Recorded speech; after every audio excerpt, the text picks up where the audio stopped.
Welcome to the Created Worthy podcast. I'm your host, Danielle Damrell, and I am so grateful that you're here. On this show, I talk about creative processing and how to utilize it as a skill to bring peace, joy, and freedom into our chaotic lives. I also sit down with the most incredible guests as they share their stories, many of which for the very first time. We are all created worthy.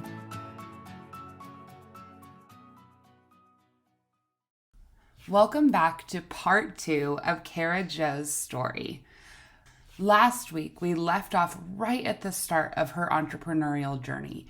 And so today, she is going to be jumping right back in, talking about where she started and then where she has come to today. I had been dabbling in calligraphy and doing invitations on the side. It was very half-assed. I wasn't really putting a lot of work into it. It was just when something came my way, I would do it. Right. And although you had all of this art experience, calligraphy is a very specific art form that takes a lot of practice. Yeah. The only way to get good at it is to practice a lot. Mm-hmm. It's not like something that I don't know anybody who's been I just was naturally good at it. Right. It's not like picking up a marker. Mm-mm. Or I can't do that. But still, you know what I mean? There's even the logistics of it, yeah. or the logistics of it in itself is hard to figure out. So it starts as a hobby for most people, mm-hmm. and then they realize I'd have to do this all the time to get good at it. And it's hard on your hands. Oh, and, yeah. And then, I was working 10, 11-hour days at my full-time job, and then I'd go home and I would do calligraphy and I would just be tired. Right. So when they laid me off, I was initially very upset because I'd never been laid off from a job in my entire life. Mm-hmm. And it felt like a personal attack because I take a lot of things like that personally, what did I do wrong? But right. then I realized that it wasn't just me, it was the whole marketing team, and that they just had a different idea of what a marketing team should be. And that's not our fault. Right. Maybe it is, maybe it isn't. Actually, it's not our fault. Yeah, it's not your fault.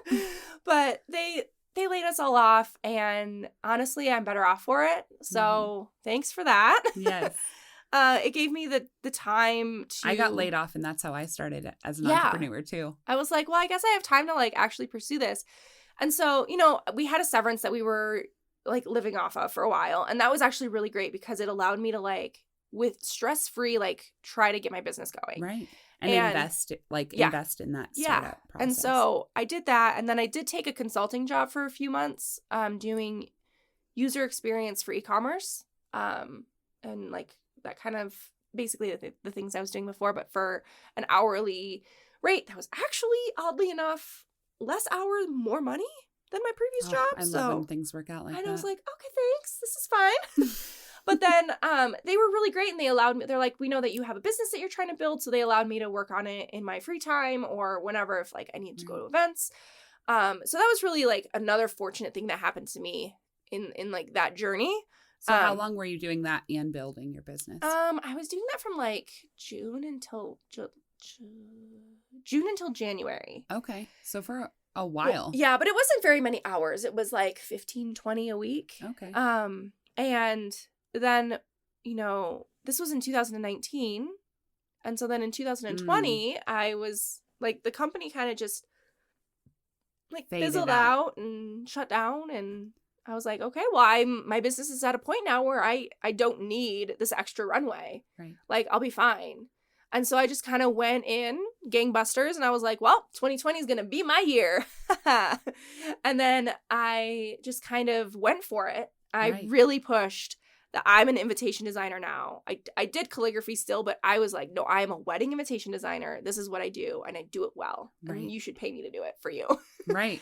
And you niched. Yeah. That is one thing that you did so well, which I'm the worst at, which is why being in the creative realm for me was really hard, and is from my business perspective has been really hard because niching is I'm I want to help everyone, and that is not helpful when you're running a business. Yeah. But you really went in and you're no, I'm going to provide the best invitations suites that you could ever possibly find. Yeah. And we're going to do this. We're doing it. Yeah. So that was the beginning of 2020 for you, right? Like you'd already been doing amazing work, but you'd also been doing a lot. You did the letters from Santa starting in what, 2019? No, we did those in 2020. You started them in 2020. We started them in 2020. Oh, that's I had the idea in 2019. I did ornaments in 2019. Okay. And then I had the idea for the letters from Santa in 2019. And then I literally worked on those like all of 2020 just to execute like the idea of them, like what that looked like. Yeah, because you built like an entire incredible process. Like a whole sub-brand of my company that is Letters from Santa. I don't know what we're going to do this year, but it's probably going to involve letterpress. Oh my gosh. Just saying. I have your letter or Ella's letter still upstairs. Like we look at it every day. Yeah. That one amazing. Last year's was really cool. So yeah, and I know that 2020 was really hard for a lot of people and I feel really bad because it wasn't for me.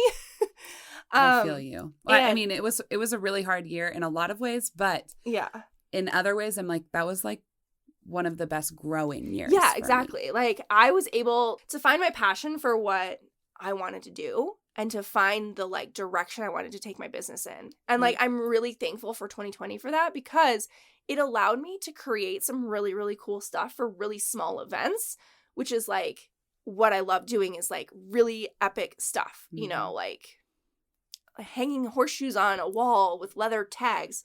I mean, that was for a really big wedding. But the fact that the person who hired me to do that saw that I could do it at a smaller scale, I was like, I'll figure out how to do it bigger. Yeah. It's fine. I'm an expert figure outer. Yes. As an entrepreneur, we are experts in problem solving. Yeah. Nobody tells you that when you go to start your own business or are even thinking about it, but that's what you become if you are not already. And if you don't become that, then you probably won't be an entrepreneur for long. Some people are just not good at figuring things out, and that's okay. You just need to ask for help on how to figure things out. Right. Or find the person, find your people, your community. Find your people. And so, I don't know, like 2020 was like, we bought our first house and we moved and it was a whole, like all these changes happened in 2020, but I really, really pushed to make my business successful. And I know a lot of people like their businesses went under and all that stuff. And I was like, that's not happening to me. Nuh-uh, I did not work this hard for that to happen to me. And so I just pushed through and I just did whatever I could do to keep money coming in. So like I made quarantine greetings, which were like cute little greeting cards to send to your friends who were in quarantine or whatever. And, you know, like that was really great. And then I did Galentine's Day stuff, which I still do Galentine's Day stuff. Which were beautiful. Yeah. You sent me a Galentine's Day card and I just found it the other day and I was like, oh, this is going I love those. Bulletin board. I love them. I mean, this year I made Galentine's Day keychains, but still. And so, you know, I was just trying to find yes, wedding invitations are my bread and butter, my main moneymaker, but there's so many other things I love to do. Like, I literally just love creating things that make people smile and make them happy and make them feel loved and make them feel like their existence is, like, appreciated. Yeah, and seen and valued. Yeah, and I like to do everything with intention, and so, like, that's kind of why I like, all of my wedding designs are very intentional. All of the little things I make are intentional and perfect. Straight. I made something that was imperfect the other day and I'm owning it. And it's going to be okay. Yeah. It's going to be fine because it's pressed in paper. I can't undo it. It's going to be okay. Yeah. So that's kind of like, and then in 2020 was a great year. And then 2021 was even better. In 2020, I hired my first assistant, Kim, who I also met at the Denver Zoo. The Zoo Lights, the same place I met you. She was also doing ornaments there. She was. Yeah. So she couldn't make all of her appointments, and so I was actually the person who filled in for her, and that's how I got it. Which is kind of like a very full circle moment. Yeah, that is crazy. So, you know, I reached out saying I needed some help with some stuff. It was primarily around Santa letters. And so she came and she helped, and then like she's now not just my assistant, but she's like my copywriter. She's like my associate. Like all of my business ideas go through her. Like all the things like we work together on. And so now like we're going gangbusters. We are going like next level. Yes, you are. Now you've got multiple employees. Yes. Do you want to talk about hitting any financial goals? I mean, yeah. Okay. Okay. Because I know that you've shared that with me personally, but I don't know how, like, open you've... Oh, so I'm usually pretty honest about financial things, but also I never want to... You don't want to shame anyone. Or I don't want to shame anyone because, like, everybody's in a different, like, financial situation than other people. And, like, I understand that coming from, like, a vastly different financial situation growing up than I am in now. Right. And I know that, like, so there's also this, like, theory I have with pricing and methodology or whatever thinking where I'm pricing things based on what I need to live. Right. And, like, that means that I'm pricing it for my life and, like, what I need to sustain my business and my household and all that. Well, and the quality of products that you provide people are above and beyond just what you can. The way you source your materials is very intentional, even to the very details. Like, you make sure that the companies and vendors that you work with are, one, smaller businesses usually. You want to support those other artists and other creators. But also, like, you research so much. So you have to price for all of those things. Like, research. Not only, like, yes, your cost of living, and cost of living here in Denver is insane right now. But you also are providing, like, hours and hours of work, and your husband is invested in some of these projects. And, like, you eat wood. You've done quite a few projects with wood. The price of wood in 2020 was insanity. Yeah, lumber prices and all of that. So you have been so good and so intentional. That's, like, I think a huge part of how your business has grown financially. And I think that's a really important thing to talk about. Yeah. As we're talking about it, is as you've grown, you haven't just, like, limited yourself through, okay, I only have these things right now in front of me, but you're like, okay, if I am going to create this thing, then I need to make sure that my niche is able to afford those things. Yeah.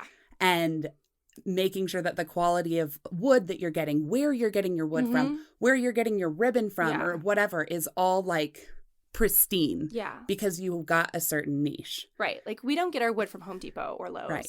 There's a specific lumber place in Denver that we get our wood from because it's the best. Yeah. No, you're right. I went... You told me both of your places, and I haven't gone to Austin. Oh, girl, you got it. But I have gone to Rockler quite a few times. Yeah.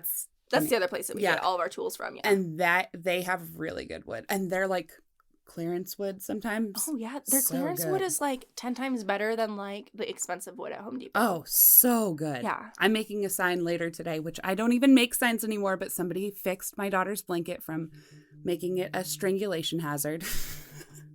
And so in exchange, I'm making her a little sign. But anyway, all of that has gone into like the growth of your business. Yes. So I don't want you to feel bad about talking about it. I think that the thing that I hope listeners will take away from how you've been able to get to your financial goals and exceed them and continue to grow is that intention piece. And that the work, like, you really put in the work. Yeah. I also invest in my business a lot. Yeah. Like, I have a business coach. I take classes. I don't just, like, oh, well, I guess I do a business now. Right. Like, no, like, I'm very invested in my business. And so, like, last year, in 2021, my financial goal was $75,000. That's all I wanted to make. And then I, like, hit that. And it was, like, what, 10 weddings? Oh, gosh.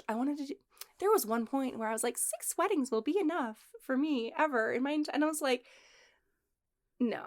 So talk about how many weddings was your goal, and then how many you did, and then your financial goal and what you made. Okay, so so Daniel and I were also in the Influencers Collective. Yes. Together or separately? Separate. I was in it the first year. Oh, yes. And then you were in it and then I was in it the second year.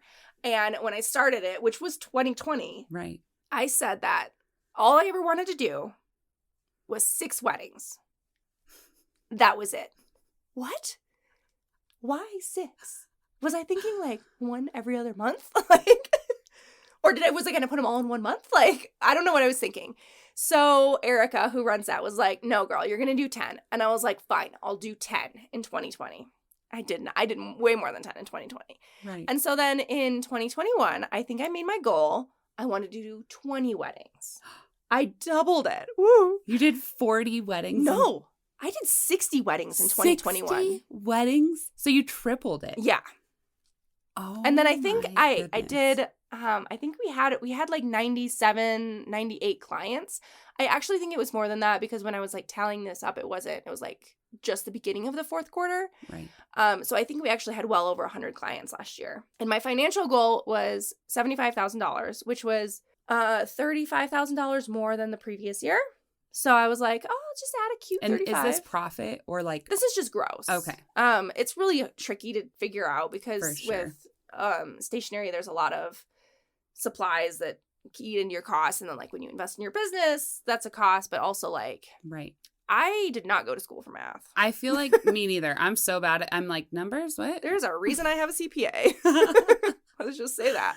Yes. And so then when I ended the year, I remember on December 31st, I was doing like calculations on like sticky notes because I had like 3 revenue streams. I had like my Dubsado, which is Stripe, and then I had my Shopify, and then I had Etsy. So I had like those 3 revenue streams, and like I was like updating sticky notes left and right because I was so close to hitting 6 figs, like so close. I was like 97,000, right? New Year's Eve, and then I was like 99,000 and some change. And New Year's Eve, literally like 15 minutes before New Year's Eve, like before 2022, I got a payment that put me over 6 figs. And I was like, yay! Yay! And then I was like, this is the best thing ever. But then I recently just did all my finances and I was well over 6 figs. Like, it was not just like a few cents. I was like well over. And I was like, holy shit, did I really do that? You did it. Yeah.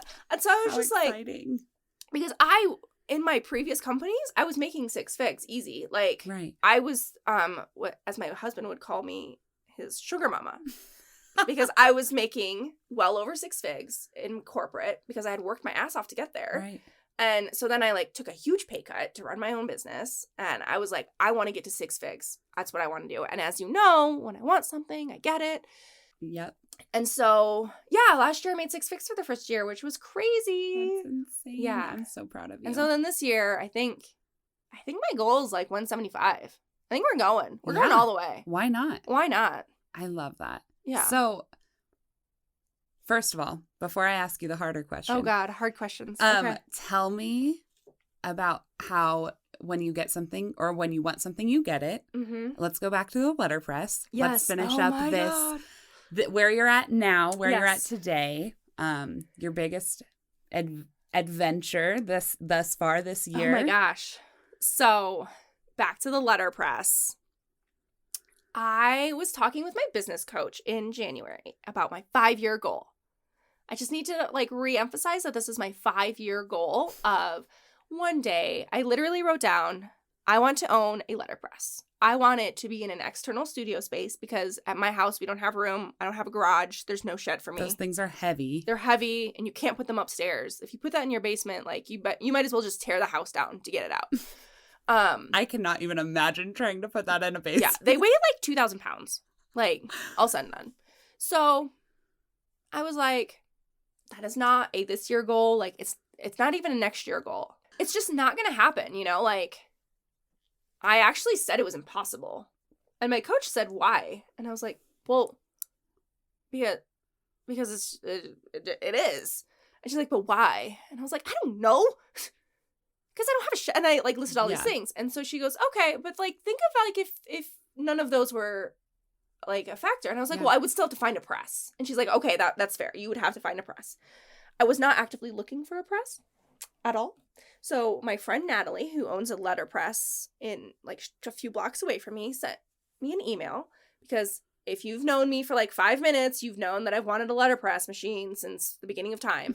And so of course I told her, and she sent me an email saying there was this shop that was shutting down in Longmont, and which is about an hour north of Denver, and that she was getting rid of everything in her shop, including her letterpress. And I was like, okay, cool. But this was also like dead in the middle of all the letters from Santa. So I was like super busy, couldn't think about anything else. I was like, cool, I will email this girl later. Right.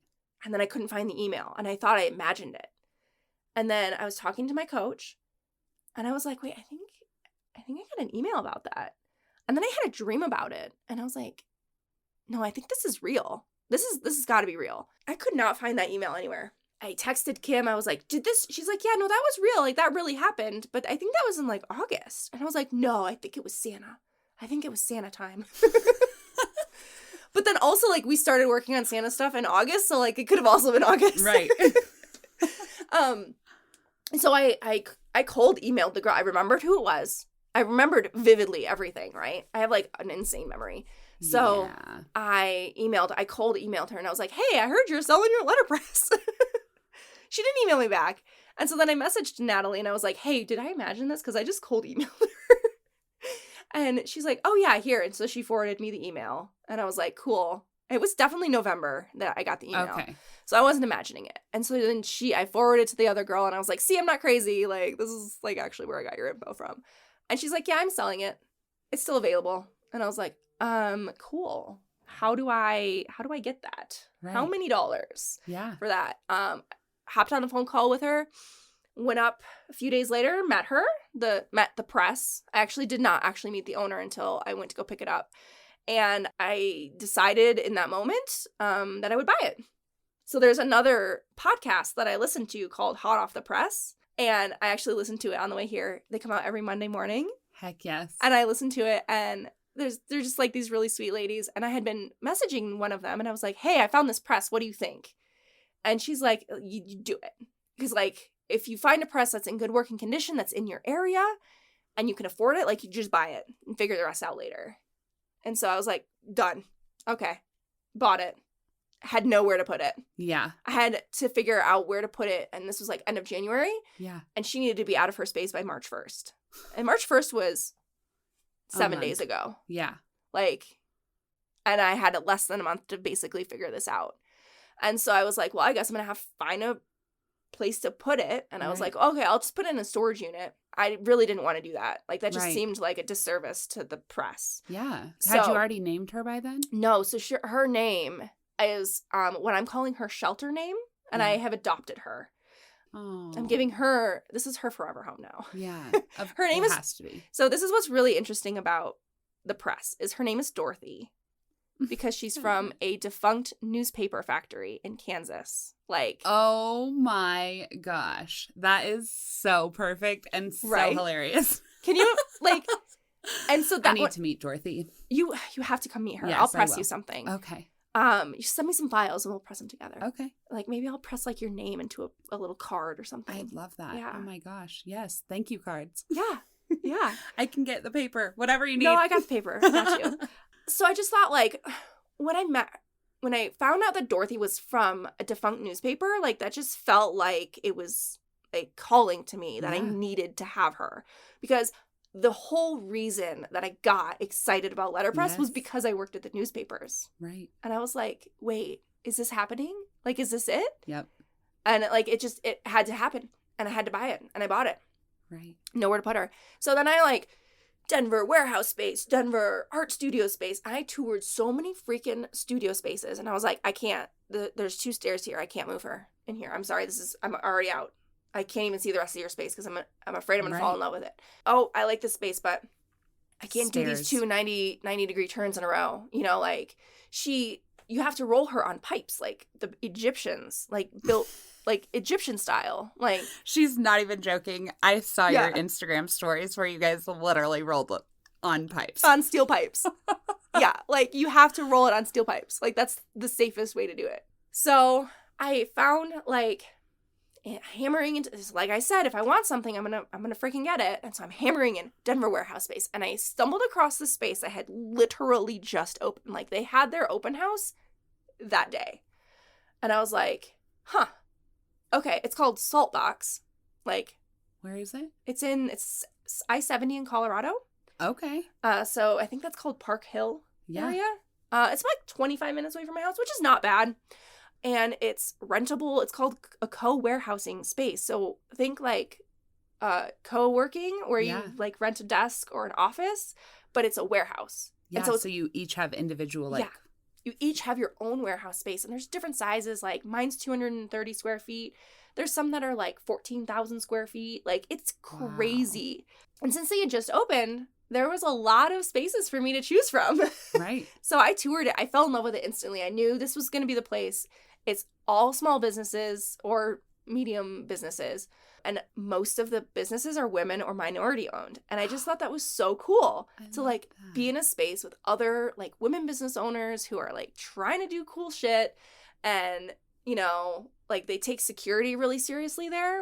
I think because like they're protecting like all these people's goods, but also I think it's because majority of the business owners are women. They have community events every month, you know, like they take care of all my mail for me, like they deliver everything into my suite and they take all my packages away for me, and like it's kind of this perfect happy medium. Wow.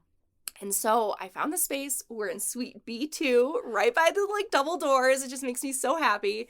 And we moved her in last Sunday. So yesterday was Sunday. Yeah. The Sunday before. A week ago. And it was also the last day before like the deadline of her to get out of her other studio space. And we never went up a stair. We never had to do anything. We literally like were able to pull the truck in with the trailer and like just unload her. And I pressed my first things on her last week, Friday, I believe. And I made some calendars on Saturday. Yes, and you did. They're so cool. And like, so now it's fine. Like it's happening. Like it's finally here. And now I'm like, my legs are sore from like pressing because it's like a foot treadle. It's manual. Gosh, we were just talking before we started recording about how it's like a hazard. You have to know, you have to have one coordination. So I will watch you make something. I will not be making anything. You can mix the ink. Thank you. Yes, I'll set the plate. Yeah. Okay. Yes, but if there's any like hand-eye stuff, like sorry, because you have to like you have to put the paper in while the platen is closing. So think of it like a clamshell, like they close together, and you know, like if you get your hand in there, it'll crush your bones. Oh, you don't want that. No, this thing is huge. If you don't know what a letterpress looks like, just go to Cara Jo's Instagram or Google it. Yeah. YouTube it. And then they're intimidating, but they are beautiful. Like push your foot up and down. Yeah. And then like pull it out and then put the other piece of paper in before the platen closes. And luckily like you can control the speed of it with the foot treadle, so like you can go pretty slow and like it's fine. Right. But I can get going now. Like I don't know how I learned it so fast, but I did. You're just really good at that. So yeah, that's where you're at now. So that's where I'm at now. Yeah, yes. Like 5-year goal. Big goals. Done in 5 weeks. 5 years to 5 weeks. Yep. Oh my goodness. It's my new hashtag. 5 years to 5 weeks. You should use that. So now, I mean, we're going to be offering letterpress to all of our clients now in-house, and I hope to be able to press other people's designs soon, because I also have a Glowforge, and what I love to offer on my Glowforge is like low cost, like custom laser stuff for people. Right. Because when you're starting out, especially in calligraphy, and you want like a cute little place card that doesn't look like everybody else's, right, you can't find that. And so I do offer that for other people, you know. I sell like just like blush pink place cards, which you can't find anywhere really. Right. And fun shapes, and people look at you. Them. Like you're supporting other entrepreneurs in like so many different ways, but also in ways of creating for them to continue creating. Yeah, I want them to be able to succeed. That? And like, I don't see them as competition because like everybody provides a different service, and like that's okay. Like you bring your own uniqueness to what you're creating, and that's like what our world needs more than anything is for us to own who we are authentically, so that we can share the gifts that are within us. Exactly. Okay, I just have one more question. Yes. Well, 2 more, actually. Okay. First one. So you've worked really, really, really, really hard. Fact. How have you helped to prevent burnout during this? Because I think that's something that we all experience. Like there is no avoiding it at different points in our lives, like, or specifically in our businesses. There's going to be times where we have to hustle, and it's going to be really hard, but you push through those times, but you can't live like that. No. You can't live at 1,000% all the time. No. It's not going to happen. It's not sustainable long term. So one of the biggest things I did was starting to accept that I needed help, which was a thing that I've been working on. So Kim helps me out a lot. I've hired another assistant. I'm hiring a design assistant and then another production assistant. So I'll eventually have later, like probably this month, like 4 other people helping me out, which will take a lot off my plate, which will allow me to be able to like focus on creating beautiful designs while also not being burnt out. Right. Also a lot of pre-planning. So I am taking a vacation in April, and so that is taking out 2 weeks of production and design time. And so we had to pre-plan that entire vacation. Right. But like that sometimes isn't possible. Like I just found out I'm also taking another week vacation in May that we didn't plan. But since we have such a large buffer in a lot of our project timelines, like we are able to shift things around. So we give ourselves way more time than we need. It does not take me 4 weeks to design an invitation suite, but having that 4-week buffer allows me to be able to shift things around. I am like hella behind on all my July clients right now because the Dorothy thing, moving my letterpress took so much energy that I just haven't been able to like focus on them. So like after this, I'm going to go home and I'm going to probably get another coffee and I'm just going to crank it all out. But, you know, my buffer allows that for me. I also try not to work on weekends, like straight up. I don't even open my computer on the weekends. I don't have my email on my phone. And I don't have Instagram notifications turned on. Right. So, like, I don't... Boundaries. Yeah, I set boundaries for with that. With yourself. Yeah. Yeah. I don't answer emails after work because I shut my computer. Right. Like, after work being, like, when I'm done working. Right. When I shut the light off to my studio for the day, like, I'm done. We're done. Good night, studio. Good night, work. There are some times, though, where I won't start work until noon, 1 o'clock. And I'll work until, like, 8. But, I mean, in the mornings, like, I'll go to, like, swim lessons or I'll go grocery shopping or something like that. So, like, I just have been more fluid in my time. And that's been really helpful, you know, to, like, kind of do my own thing. Yeah. Like, who says I have to work 9 to 5? I can work noon to 8. That's cool, too. So that's kind of where I've been at, like, with the burnout. I used to get burned out a lot because I would, this is a big one. Yes. Saying no. It's so hard because all the things, but it's so hard. Saying no to things that you know are going to bring you stress is really important. And or not right now, which I actually really appreciated that. Like when I originally reached out to you about recording, you were like, yes, but not right now. Yeah. And I was like, that's perfect because actually I need it to not be right now too. Yeah. But I'm really bad about that stuff. But here we are, like 4 months later, having a conversation in a time that we've both been able to like set the rest of our lives aside so that we could have this intentional conversation. And that's the power of saying no or not right now. Right. And I've said no to so many projects this year that it hurts me to say no to because they sounded so cool. But also like I already have 3 other clients that day. Like I can't physically do it unless I hire more people. And if I hire more people, I'm going to have to charge more. And that might not be in their budget. Right. And and also if I do take on more work, my quality goes down. And so now we have limited how many clients we take per weekend. So we'll only take 3 clients per weekend. Okay. That's usually like a Friday, Saturday, or Sunday. Or, you know, like 2 on Saturday, 1 on Friday. Do you go to the weddings? Sometimes we do, yeah. Okay. Well, I guess with big setups. Like with big setups we do. Like we have a lot of big setups in Vail this year. So you're doing a really awesome wedding. So I'm doing this really amazing wedding at the Denver Science Museum that's going to have a lot of really cute custom things that are very science themed that I can't wait to share. So yeah, we have a lot of really fun weddings, you know, this year that we get to go set up for. And I can't do that if I have a bajillion clients per weekend. Exactly. And if you're like in panic state, then you're not going to do anything well. Right. Well, the other thing that I've seen you do to prevent burnout is categorizing your hobbies versus your business. Yes. And what you make for your job and your offerings versus what you do for fun. Yes. And you've talked publicly about that as well. Yeah. So if you want to know more about how amazing she is at like categorizing her life and reclaiming, I started using the phrase reclaiming your hobbies last year when I was like, you know what? I can't continue doing all of this custom work while I'm doing like things that I feel like I'm actually called to do. Yeah. And so I'm like, but I love making signs for people for gifts or for fun or whatever. Yeah. And like, being able to take back those hobbies has given me a little bit more power to, one, enjoy my craft, and two, to use it for creative processing, which leads into my next question.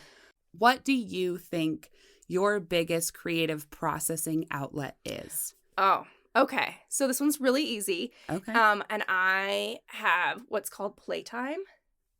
Okay. Where I just play with things like a material that I never get to use, a new font, or wait, is that what creative processing is? What's creative processing? Kind of. Okay, so creative processing, in my definition of creative processing, is something that you're doing to activate your creative mind to process a certain intention. So whether that intention is, I'm just reclaiming, let's say you're really anxious, right? Oh, yeah. And you're like, I need to do something that is not going to continue to make me anxious. So my intention in this moment is to relax. So I'm going to create, or I'm going to clean, or I'm going to create a spreadsheet or whatever. You're still activating that creative side of your mind, but you're processing a certain intention. Oh, okay. I use playtime a lot. So I will play with like an idea I have in my head. I have extremely vivid dreams. And so a lot of times something will come to me in a dream and I will write it down, or I'll like put it in my phone, like a little note. Right. Or I'll text Kim the most random smattering of words and she'll be like, what? And I'm like, I'll explain it later when it's conceptualized. And then I'll just go, like, when I'm feeling, like, overwhelmed. Yeah. I don't usually get very anxious. I get overwhelmed. And so what I like to do is just literally, like, leave my room and then, like, I'll go for a walk. And I'll think of the thing that's, like, in my head that I want to create. And then I'll come back and I'll just, like, see what happens.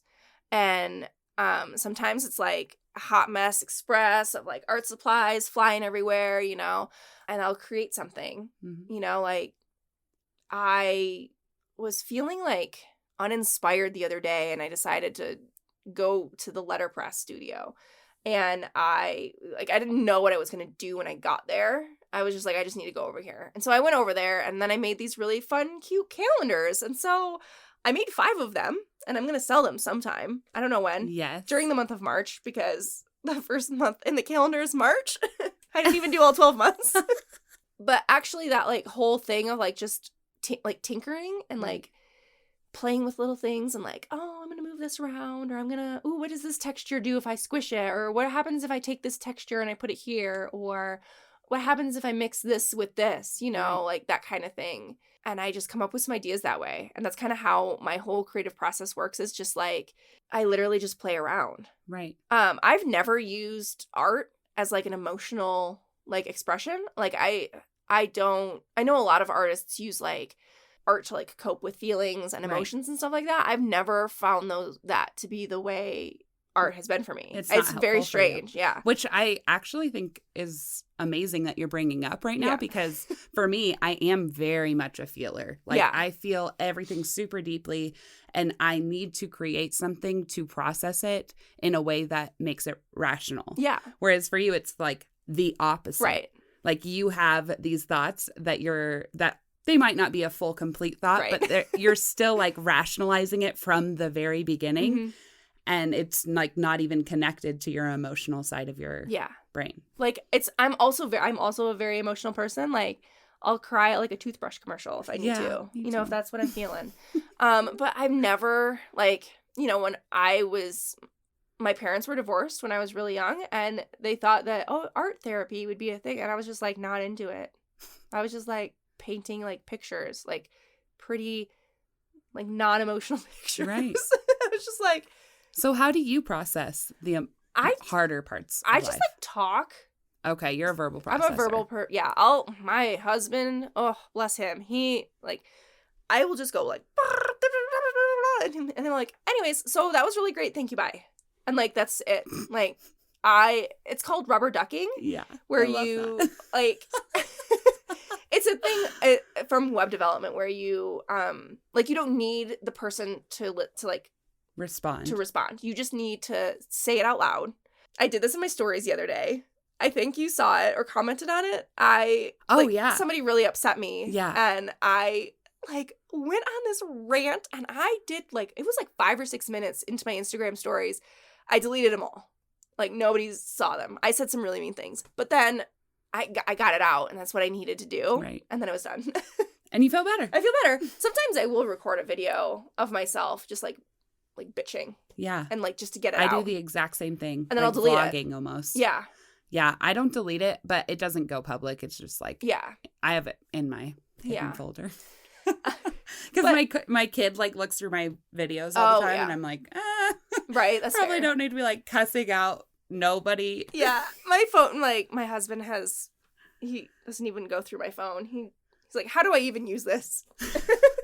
He's an Android guy. Oh. I'm not. Okay. I'm not an Android guy or girl. Just to be clear here. Just to be clear here, I'm not an Android person. Me neither. iPhone for life. Yes. But yeah, I don't know. Being creative is just like who I am as like a person, but like it's never been an emotional thing for me. Like I will never like paint an emotional photo. You can't paint a photo. What? I don't know, an emotional painting. There we go. Or take an emotional photo. All my photography in school was never about feelings. It was always about like small details that make up a larger thing, or patterns and textures and like composition and stuff like that. Like it was never like, I want you to feel something when you look at this. And I know a lot of people think that like you have to create art that makes that like you felt something when you were making it, but that's not the case. That's not, you don't have to. Right. For some people it is. And that's totally fine. And that's why there are different kinds of businesses. Yeah. Like there are people who genuinely love creating like the family signs and stuff like that. Like stuff where you are creating like an emotional piece for somebody. Yeah. And actually that was kind of my favorite part of doing custom designs, like when I was doing wood signs and stuff, because I was like, just like you, I want to create something that makes someone smile. Yeah. And then when I started to make more that was just like general, like these table numbers where I'd never even know anything about the wedding or where it was, or I mean, I'd mail it to people, but they'd take it wherever their wedding was, right? Right, yeah. I was like, this burnt me out so fast because I wasn't creating something that was emotion driven. Yeah. And I think that's kind of what spiraled me into like, I don't want to do this anymore. Yeah. But for you, it's motivated your business side of things. Yeah. And that's, I don't know. I just think that that's a really interesting comparison. Not that like comparing is good, like, right? But it kind of is in some instances. In some ways, yeah. Because you want to be able to appreciate the differences in people and be able to have conversations where it's like, oh, you make art out of a non-emotional place. I create art out of a very emotional place, especially now that I consider my writing my art. Yeah. And it's very emotional. Nonetheless, both of us are worthy. Yeah. We've been created differently. We are created worthy. Oh, yeah. We are. Look at that. Look at that. Let's just full circle it. Full circle it. Yeah, all the little things that I create out of those like playtimes, I put them up on my website, or I'll sell them online or whatever. And it's, I mean, yes, I make art to make money because I need money to live. Right. And art is what I'm good at, and that is what I'm going to do to make money. So I basically just create limited edition things. Like if you want it, you get it when it's up there, and if you didn't get it, like I'm sorry. That's it. That moment has passed. I love that. So capture it now if you want it. Cool. Yep. But I have other hobbies too. But yeah, you've got your hobbies that like are for you only, or for your people. I knit like a fiend. Yeah. I love knitting. I can't understand knitting. It's so fun. Like, oh my God, I love knitting. And then I'm really into photography. Yeah. Obviously. Really? I know. And my husband's really into photography too. So we do photography together. Yes. You guys have always been like such a cool couple that because we have Ella and Gary, and I had Ella before we got married.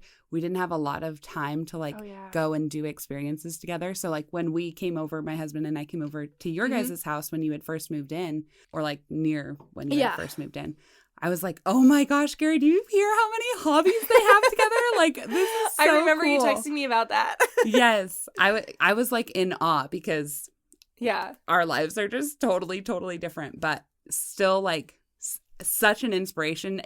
I feel like after hearing about everything you guys have done together, I have never been more excited to retire. Oh my God, I don't even know what we're going to do when I retire. It's going to be a blast. It's going to be a trip. That's for sure. For sure. Yeah. Well, Thank you so much thanks for having coming. me. And this was an amazing conversation. I think I'll probably end up breaking it into 2 episodes anyway. Oh my gosh, I could talk to you for like 3 more hours. Yeah, I know, me too. But I gotta go do stuff. I know, I have to go work too. But it's okay, because we're intentional and we set this time together, and we'll do it again. Yeah. Why not? And you have to come meet Dorothy. I'm going to come meet Dorothy. Yeah. Let's get something on the schedule. Yes. Okay. Well, for sure. I love you. You're I love amazing. You too.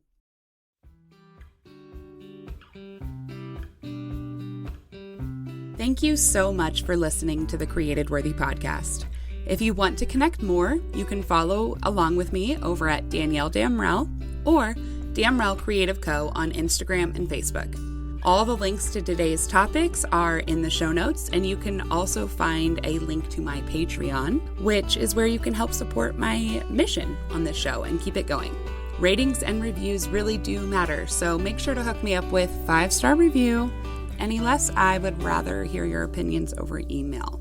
So anyway, if this episode resonated with you at all, share the love, send it to a friend, or post it on your social media. But don't forget to tag me so I see it and can share it too. I hope all of you have a fantastic day, and I'll catch you on the flip side.